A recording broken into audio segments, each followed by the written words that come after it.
Apa khabar semua? Baru-baru ni anda ada dengar tak berita yang satu kapal gergasi dari Singapura dia dah langgar satu jambatan dekat Baltimore, US sampai runtuh jambatan tu dan unfortunately ada yang meninggal sebab memang ada kenderaan atas jambatan ni masa dia runtuh. Jadi macam mana kapal sebesar ni boleh terlanggar jambatan ni? Dia sesat ke? Dan satu lagi, lemah sangat ke jambatan sebesar ni sampai boleh runtuh padahal kapal tu slow je? Okey, jom kita tengok. Baik, pada hari kejadian tu sebenarnya dia berlaku awal pagi dalam pukul 1.30 pagi. Ini sebenarnya kira nasib baik lah sebab waktu ni trafik atas jambatan tu tak banyak. Dan kalau anda nak tahu, nama jambatan ni adalah Key Bridge. Cuma malangnya waktu awal pagi macam ni biasanya ada construction work sedang dibuat dekat atas jalan tu. Dia nak baiki potholes. Memang biasa sebenarnya orang repair jalan pada awal pagi macam ni. Jadi kira ramai jugalah atas jambatan tu walaupun trafik kurang. Jadi kalau anda nak tahu, pelabuhan Baltimore ni adalah antara pelabuhan terpenting dan terbesar dekat US punya East Coast. Volume dia dalam nombor 9 kot macam tu dekat US. Cuma masalahnya nak akses port ni dia agak berliku-liku. Memang jalan masuk tu lebar dan jambatan ni pun panjang dia 1 km lebih. Tapi untuk kapal macam kapal kargo ni yang panjang dia dah 300 meter, ini dah jadi macam 1/3 dari panjang jambatan tu tau. Jadi sebenarnya nak navigate jambatan ni sebenarnya agak tight untuk kapal sebesar ni. 300 meter kot, panjang gila.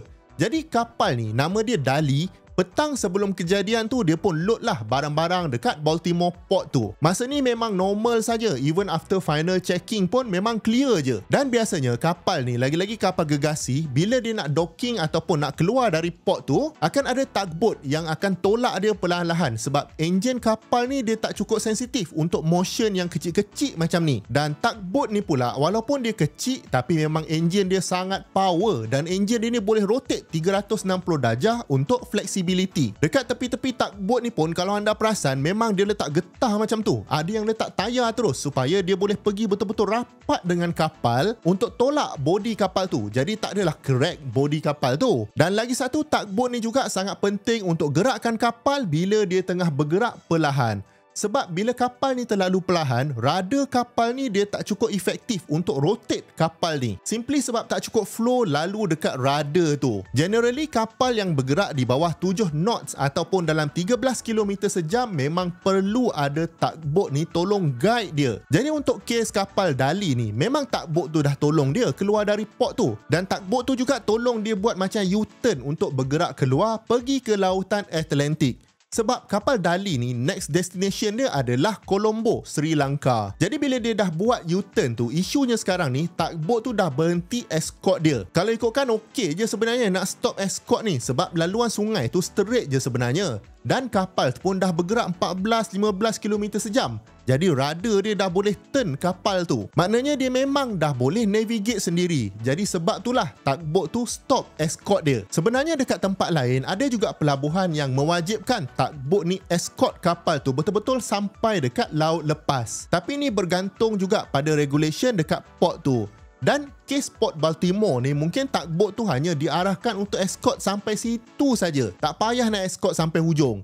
Dan nampak gayanya selama ni diorang memang buat macam ni. Tak ada masalah pun. Cuma nak jadi cerita, pada hari kejadian tu, footage menunjukkan yang sebelum kapal ni crash dengan tiang jambatan tu, ada 2 kali lampu dia terpadam. Dan kapal ni macam membelok ke kanan sikit dari jalan yang sepatutnya lurus tu. Kalau dia betul-betul lurus, maka memang dia akan dapat lepas antara 2 tiang tu. Tapi dia dah membelok sikit ke kanan. Jadi memang dia menuju terus ke tiang jambatan. Lepas tu dah tahu jalan tu sengit, kenapa dia tak brake kan? Baik, untuk brake kapal seberat 100,000 tan ni bukanlah kerja yang mudah sebab momentum dia sangat besar. Sebagai perbandingan, momentum kapal yang seberat 100,000 tan ni dengan hal laju dia 14 km sejam, tak laju pun. Tapi momentum dia sama dengan momentum sebuah bas ekspres seberat 30 tan bergerak selaju 47,000 km sejam. Sesaat je dah sampai kampung kalau naik bas laju macam ni. Bunyi macam tak logik, tapi momentum kapal gergasi ni bukan main-main. Jadi nak stop dia bukan mudah. Memang bahaya kalau dia terbabas. Cara pertama nak break kapal gergasi ni adalah reversekan thruster tu secepat mungkin. Tapi still makan masa sebab nak buang momentum sebanyak ni bukan mudah. Dan cara kedua adalah lajukan sikit kapal tu supaya rudder dia lebih efektif untuk turning. Cuma disebabkan footage kemalangan tu menunjukkan yang kapal tu 2 kali dia bergelap, kita assume yang ada some sort of power failure lah waktu kejadian. Dan bila kapal sebesar ni ada power failure, maknanya kita sebenarnya ada satu objek gergasi yang tak terkawal ni. Walaupun dia bergerak perlahan, memang bahaya. Dan bila berlaku macam ni, tugboat yang tadi dah pergi buat kerja lain tu cepat-cepat dipanggil balik untuk tolong kapal tu turn. Tapi malangnya dah terlalu lambat. Kapal ni dah pun terlanggar tiang key bridge tu dan serta-merta jambatan tu runtuh. Now bila dah berlaku macam ni, orang tanya pula, lemah sangat ke tiang jambatan ni sampai kapal yang perlahan macam tu langgar pun boleh runtuh? Tapi macam saya sebutkan tadi, dia bukan pasal kelajuan dia, tapi pasal momentum yang kapal ni carry. Tiang key bridge ni walaupun dia dah dekat 50 tahun, dia kuatlah juga. Kalau setakat kereta langgar tiang tu takkan runtuh punya. Cuma bila kapal sebesar ni langgar, memang tak ada chance. Dan jambatan macam ni pula, lebih tepat lagi jenis dia adalah truss bridge.